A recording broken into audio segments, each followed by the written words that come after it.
For some time now, there has been a raging debate regarding architecture, interior design, and interior decoration. The discussion centres on the blurring of the lines that define the role and responsibilities of each profession. Where does the interior design of a space end and architecture begin, and vice versa?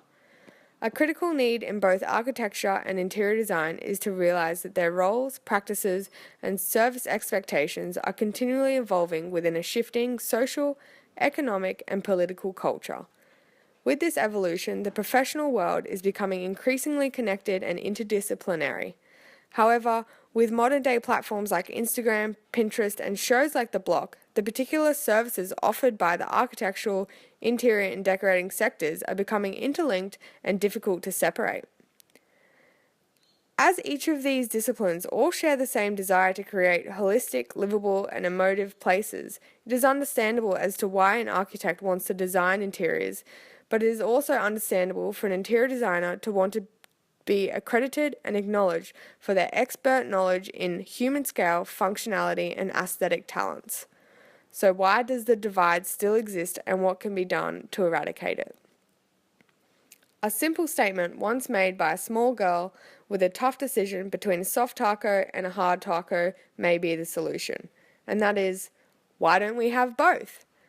The evolving cross-pollination of the architect and interior designer has made way for a hybrid concept, the interior architect.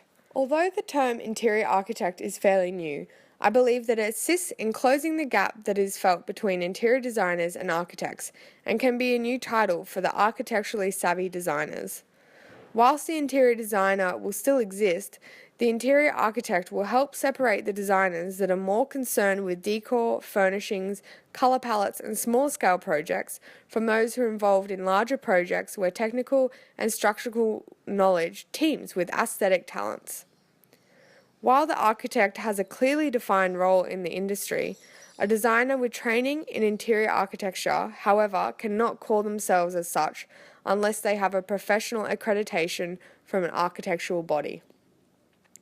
As this is the case, interior designers can only adopt the idea and use the concept of an interior architect when defining themselves or explaining their profession to assist in the common struggle to be definitive and separated from interior decorators. At the end of the day, we are all creative, we are all visionaries, and through interdisciplinary work, we will see building and interior design that has considered the different levels of design detail from a macro to a micro scale. The best design outcome will be one that has considered the exterior structure, interior form, and art of decorating as a holistic and harmonious process.